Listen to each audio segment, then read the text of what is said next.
Yep, new bling.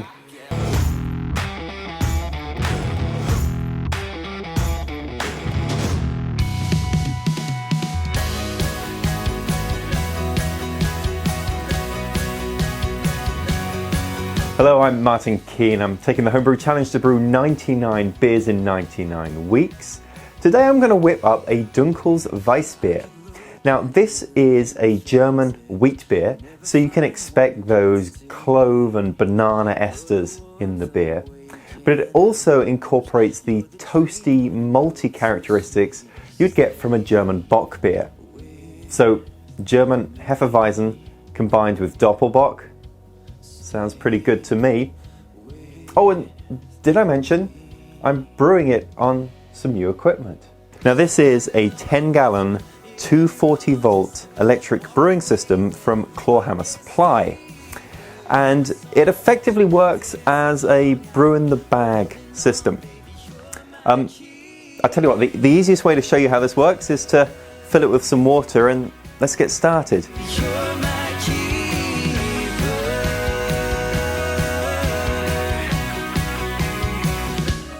Now the kettle itself contains 3 ports. We have the output port on the front here, which we can open and close. And then in here we have a thermometer which sits in this thermowell. And then around the back we've got a tri-clamp port where the heating element is inserted. So this controller has 2 on-off buttons, one to control the heat and one to control the pump. I can see here what my current temperature is. This is the reading from that thermometer in the bottom of the kettle. And then this is my set temperature, so this is what temperature I'm looking to get to. So I've got it set here, 150 as the mash temperature. Now where this system stands apart a little bit from other brew systems is in recirculation, and that it does something that I haven't really seen in similar systems like that. And that's all related to this little thing here on the lid of the kettle. Let me hook up the hoses and show you what I mean.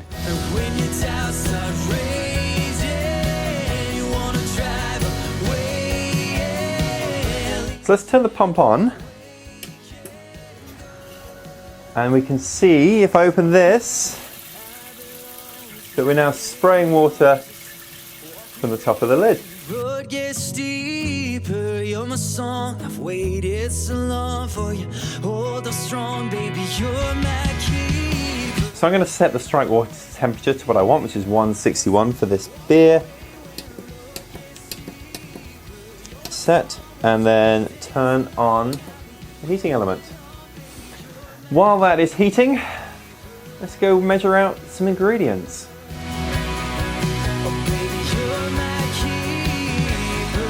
Now Dunkles Weissbier is a German wheat beer, so clearly German wheat malt is going to play a big part in this. Now the style guidelines say you can use between 50 to 70% wheat malt in your beer. I have here 6 pounds of pale wheat malt. Now the additional malt that you can add here to the base malt is typically either Munich or Vienna or German Pilsner. So I have 1.5 pounds each of Vienna Malt and Bohemian floor malted Pilsner malt, and I'm combining that with 1 pound of German Pilsner malt.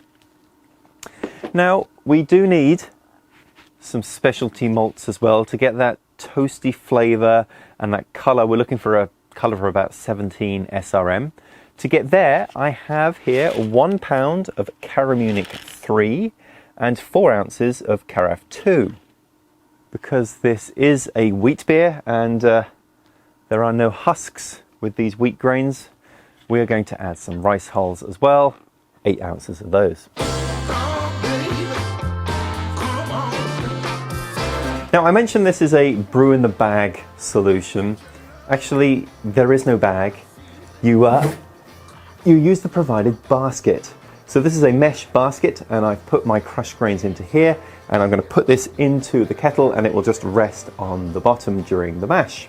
So I'm at my strike water temperature now, so let's add this in.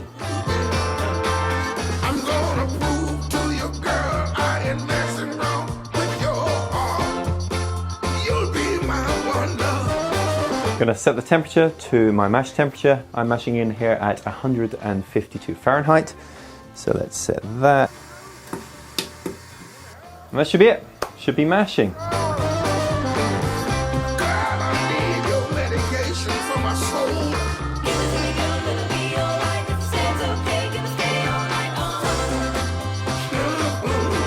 Okay, with that draining, I now need to bring this up to a boil. I'm going to press the AM button here to switch into percentage mode, and I'm going to set this to 100%.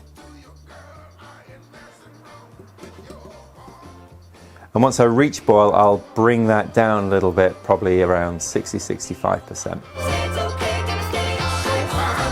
Okay, we're at boiling temperature now. I ended up setting the percentage to 50% at this point, and it's still a very vigorous boil. Now at this point the hops go in. In this system you have a little hop basket here to put the hops into, so they're not directly in the kettle and going to clog anything up. I am using for this beer Perle hops. Now this is the one and only hop addition that's going in, and I have ½ ounce of Perle hops. Those are going in at 60 minutes, and ultimately I'm expecting to get an IBU of about 14 from that. So let's put the first hops in and set the timer for 1 hour.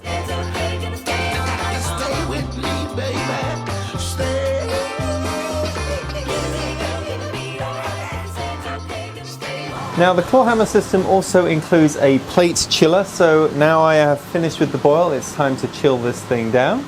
So I've simply connected this up to the pump, and then I'm going to recirculate back into my kettle, and then I have in and out for the water as well.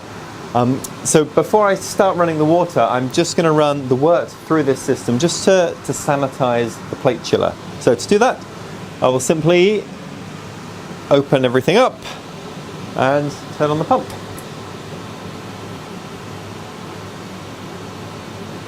Then I'm going to turn on the water. And we should see the temperature start to drop rapidly now, and we can just monitor that on here. So basically I'm bringing the wort in, chilling it through the plate chiller, returning it back in there, and keeping an eye on this.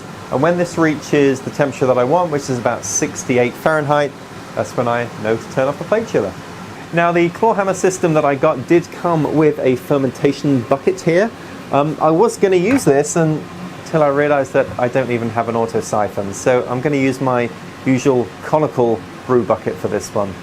And no sooner was I able to sanitize my brew bucket than this thing had already done its job, and I'm down to 68 Fahrenheit, so I'm going to turn that pump off now and now transfer into the bucket.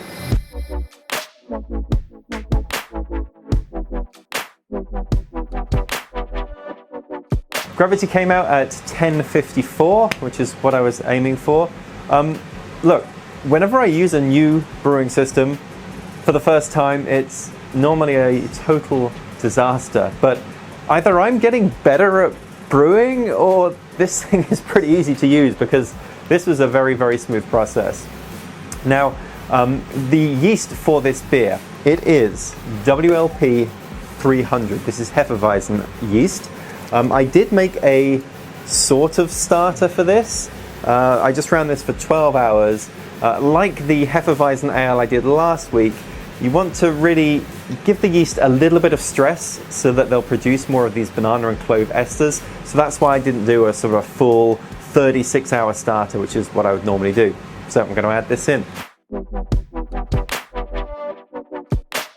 This guy is ready to go in my chest freezer now. It will stay at 68 Fahrenheit, where I'll keep it for about 3 weeks before moving it into a keg for tasting. Now I should mention that Clawhammer Supply were kind enough to provide me with an affiliate code, so if the Clawhammer system that you've seen here is something that you're interested in, please take a look at the link in my description in the video below. Alright, that is it. 3 weeks to go, and see you at the tasting.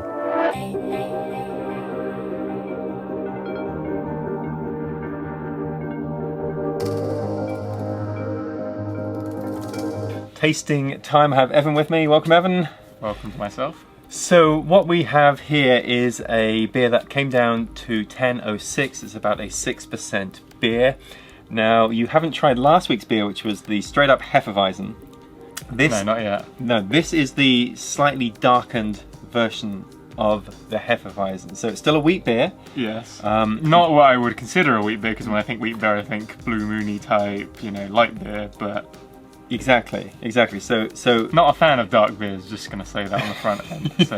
but you I like wheat beers, right? I do like wheat beers. So this is going to be interesting. Okay, so we've talked a little bit about the colour already, but let's just take a quick look at the appearance, what we think of this. Also, as it's thicker at the top of this glass, it looks very dark, and then down towards the bottom you can sort of see the light, more caramel colour. Yeah. But right off the bat, if I looked at this beer, I would go, not my kind of beer. But then you say wheat beer, so now you're confusing me. Okay, let's see if you get any aromas. With the last one, we were really getting some quite strong esters. And a wheat beer like this would typically have a little bit of banana-y or clove ester. Certainly last week's beer did. What do you think about this one? If anybody's ever been to the Cheesecake Factory, they serve this type of brown bread. This dark brown bread. Pumpernickel? Pumpernickel? Yeah. I would say that's the kind of smell I'm working with right here. So. Okay, so you're definitely smelling some of those bready notes. Yes, exactly. Yeah, okay. Okay, alright, well let's try it. Let's give it a try.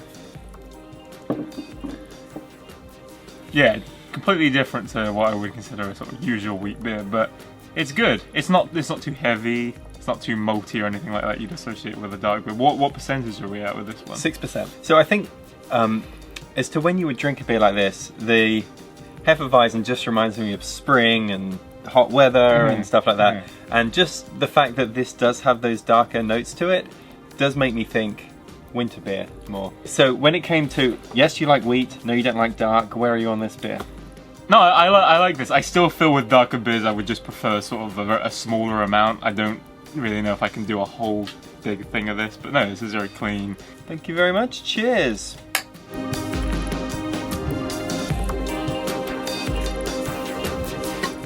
Don't feel like I could drink a full one of these. Good lacing.